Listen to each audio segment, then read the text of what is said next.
Hello and welcome to the Northwood Podcast. I'm your host, Heath Jones. I pastor a church in Indianapolis, Indiana called Northwood Christian Church, and I'm glad that you're here. Before we move on, it's one of those days where I'm recording in my church on a busy day with lots of children running around the building, different schools, recesses outside. So if you hear some noise, apologies in advance. This episode is the first after a brief hiatus for some rest and some visiting with family over the holidays. That's what I did. And I hope that you had opportunities to do similar things. But now we're back and we're eager to keep up the momentum that we built up just before the new year. It's very possible that you don't attend our church, but if you do, you'll know that powerful moments were shared near and around Christmas time in our community. We reflected on themes of hope, peace, joy, and love. And those things that we talked about became more than theoretical or aspirational. They found us. The peace and the hope and the joy and the love, even amidst these troubling times. And I hope they found you too. If not, keep listening. Perhaps there is something in this episode for you. Before we get to the meat of it, we have a few housekeeping issues. First, I'd like to acknowledge and thank the All Indiana Podcast Network for producing our podcast, along with many, many others that span a wide array of topics. The connecting sinew being that all of them are made right here in Indiana. And they're often about topics relevant to our state or things that are about the happenings in our state and in our region. So you should check them out when you have the time. I'm sure there is something of interest for you there, even if you're not from Indiana. Second, I'd like to encourage you to reach out to us. I'd like to get to know who, if anyone, frankly, is listening to these. So please reach out for a conversation. I record these every week into a void, it would seem. Sometimes I do get feedback from those who do listen, but I'd love to hear more. So perhaps you can tell me about what you appreciate about the Northwood Podcast or what we could improve about it. Either way, write to me. Would be great. My email is my name, Heath at ndncc.org. That's Heath at indyncc.org. Or perhaps you might simply check out our website, which is www.indyncc.org. That's ndncc.org.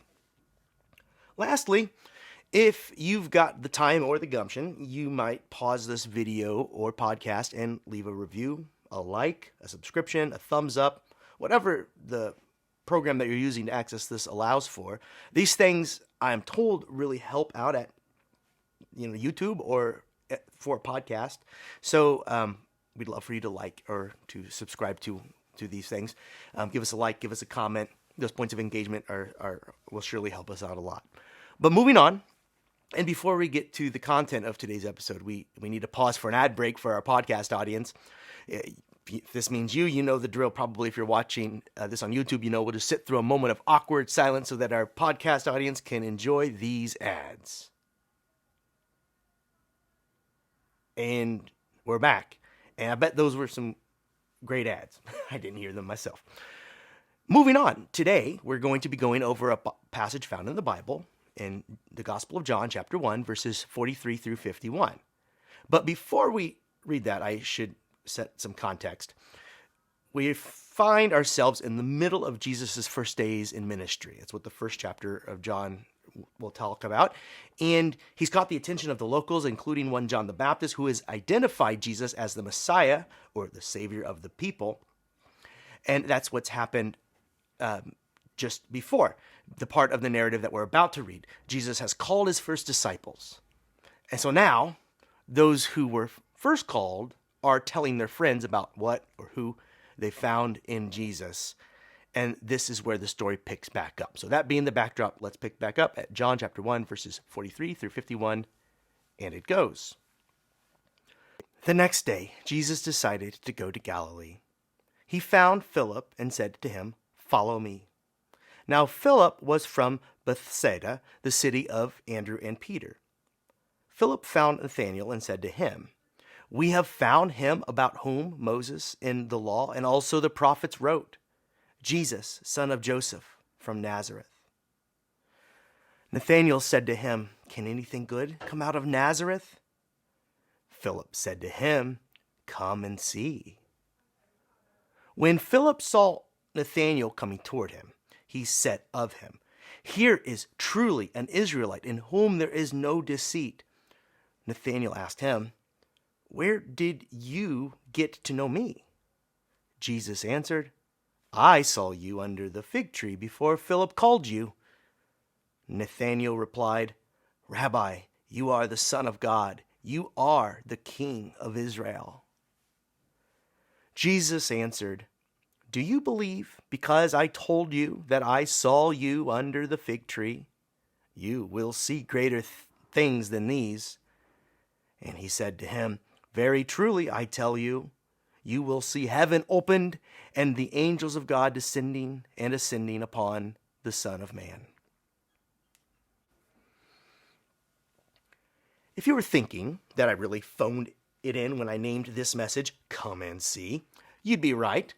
Upon reading other commentaries, articles, and sermons on this text, I discovered that a good many of them were written to that same title, "Come and See."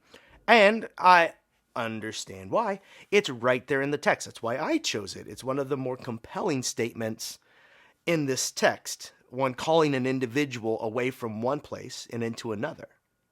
You wonder what the lure is that would cause the one to go and to see. In this case, if anything good could come from a poor place like Nazareth, and a reader of John's Gospel will already be in on the joke. Not only could something good come from Nazareth, someone did. And that one, says John, is the light of the world.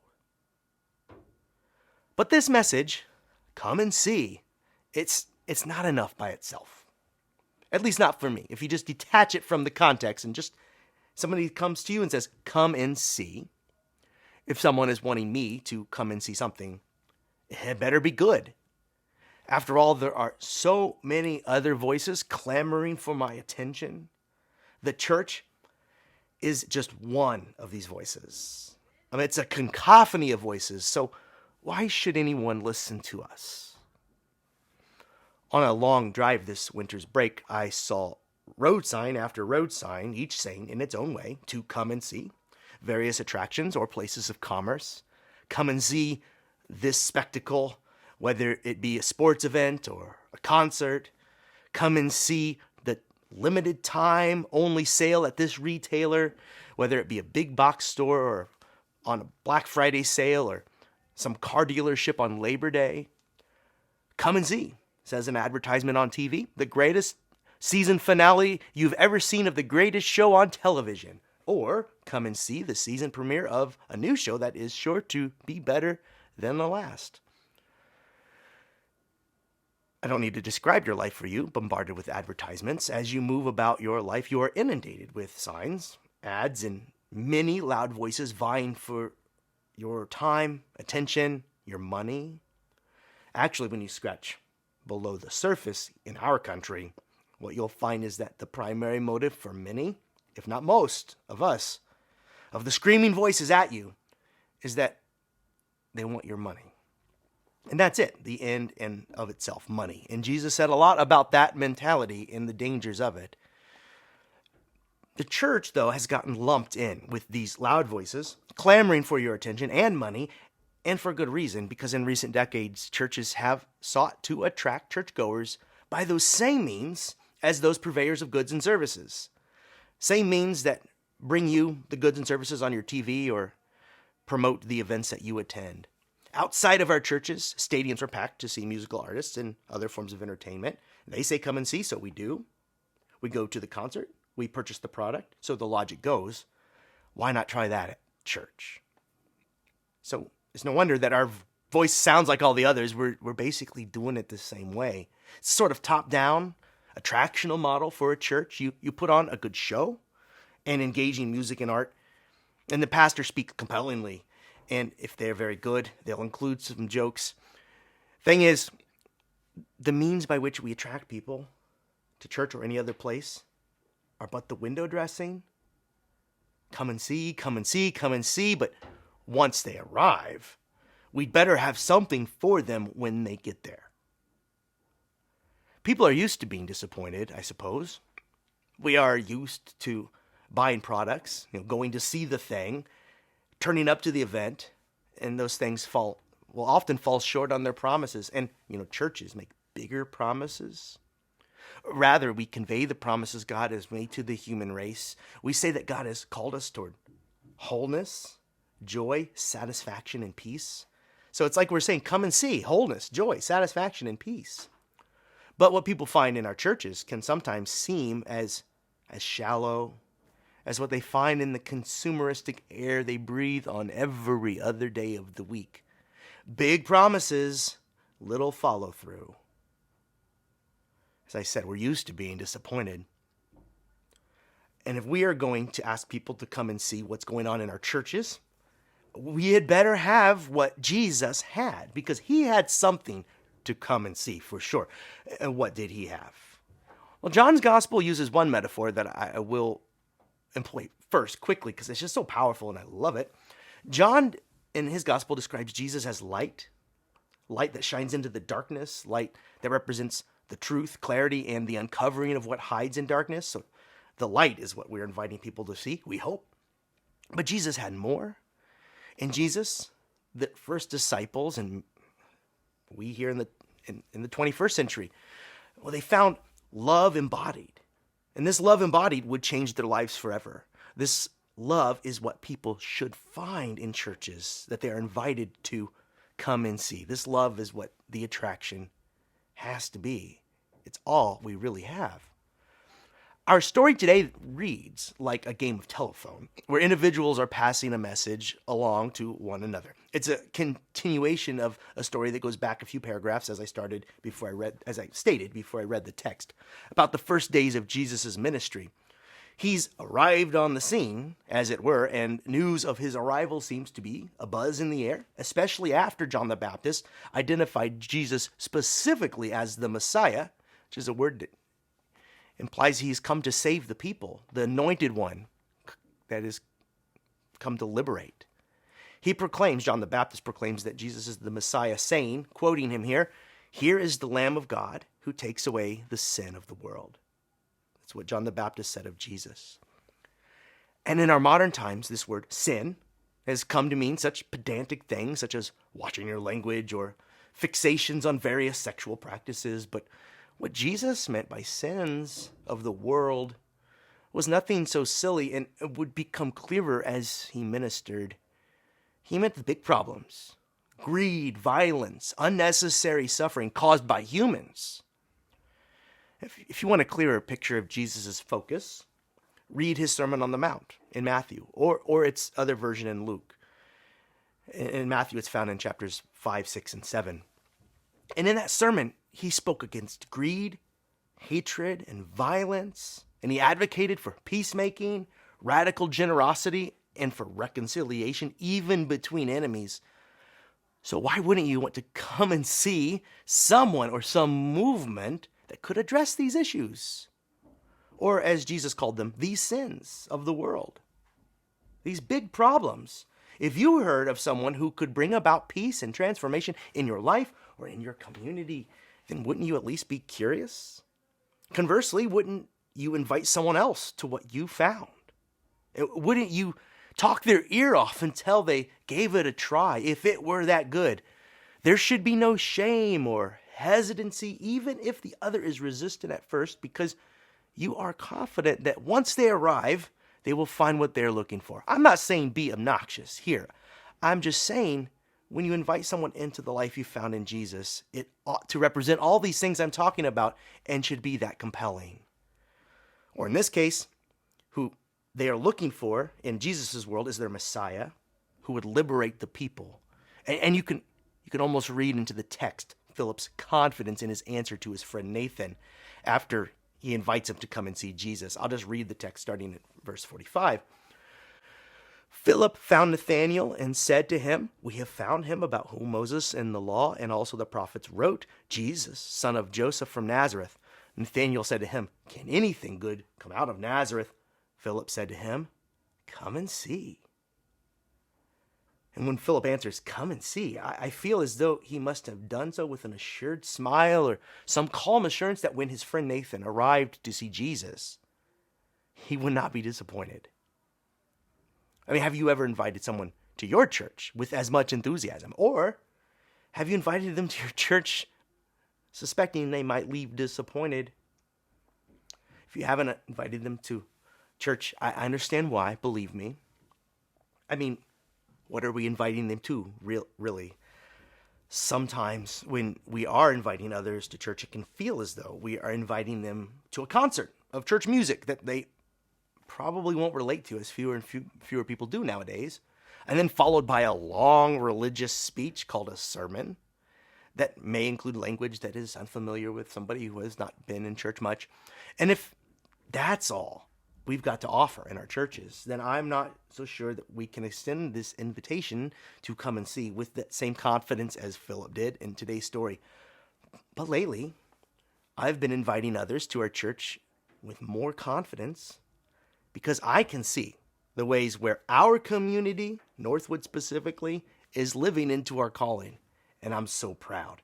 When I invite someone to come and see our church, I know that I'm inviting them into a community of love. I know that I'm inviting them into a community that just under a month ago raised supplies that were desperately needed by a struggling person in our community, an act of goodwill and anonymous gifts given to an individual who had need. When I invite someone to my church, I know that I'm inviting them into a community that is uneasy so long as there is injustice in the world and feels compelled to respond.